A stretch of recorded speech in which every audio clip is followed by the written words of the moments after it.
ಅರಸೀಕೆರೆಯಲ್ಲಿ all kinds of mobile service and car ECM service ಮಾಡೋ shop ನಾನ್ ಇವತ್ತು ನಿಮ್ಗೆ ತೋರಿಸ್ತಿದ್ದೀನಿ. ಬನ್ನಿ. ಇವ್ರ ಶಾಪ್ಗೆ ಏಜ್ ಬಂದು 10 ಇಯರ್ಸ್, ಇವ್ರ ಎಕ್ಸ್ಪೀರಿಯನ್ಸ್ ಬಂದು 15 ಇಯರ್ಸ್. ಇವರು ಡಿಸ್ಪ್ಲೇ ಹಾಗೆ back glass changing, mother board repair, mobile ನ ಯಾವುದೇ ಕೆಲಸದಲ್ಲಾಗ್ಲಿ ನೋ ಕಾಂಪ್ರಮೈಸ್, ಕಸ್ಟಮರ್ ಗೆ 100% ಸ್ಯಾಟಿಸ್ಫ್ಯಾಕ್ಷನ್ ಆಗುವ ಹಾಗೆ ಸರ್ವಿಸ್ ನ ಕೊಡ್ತಾ ಇದ್ದಾರೆ. ಹಾಗೆ ಡಿಸ್ಪ್ಲೇ ಹಾಕಿಸ್ಕೊಂಡ್ರಿಗೆ ಒಂದು ಗಿಫ್ಟ್ ಸಹ ಕೊಡ್ತಾ ಇದ್ದಾರೆ. ಇವರ ಓಲ್ಡ್ ಶಾಪ್ ಬಂದು ಅರಸೀಕೆರೆಯ ರೂರಲ್ ಸ್ಟೇಷನ್ ಅಪೋಸಿಟ್ ಪೇಟೆ ಬೀದಿ ಮಂಜು ಬೇಕರಿ ಹತ್ರ ಬರುತ್ತೆ. ಈಗ ನ್ಯೂ ಶಾಪ್ ಓಪನ್ ಮಾಡಿದ್ದಾರೆ. ಅರಸೀಕೆರೆಯಿಂದ ಹಾಸನ್ ರಸ್ತೆಯಲ್ಲಿ ರೈಲ್ವೆ ಬ್ರಿಡ್ಜ್ ದಾಟಿ ತಕ್ಷಣ ಸಿಗುತ್ತೆ.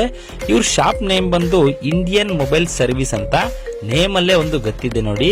ಇದೆಲ್ಲ ಇವರು ರೀಸೆಂಟ್ ಆಗಿ ಮಾಡಿರೋ ಮೊಬೈಲ್ ರಿಪೇರ್ಸ್. ಇವ್ರದ್ದು ಕೂಡ ಇನ್ಸ್ಟಾ ಪೇಜ್ ಇದೆ, ಇದಕ್ಕೆ ಕೊಲ್ಯಾಬ್ ಕೂಡ ಕೊಟ್ಟಿರ್ತೀನಿ. ಆಗಾಗ ಅಪ್ಡೇಟ್ ಕೂಡ ಮಾಡ್ತಾ ಇರ್ತಾರೆ, ಮಿಸ್ ಮಾಡ್ಕೋಬೇಡಿ. ನೀವು ಒಮ್ಮೆ ಭೇಟಿ ಕೊಡಿ. Indian mobile service centre, Arsikere taluk, Hassan district.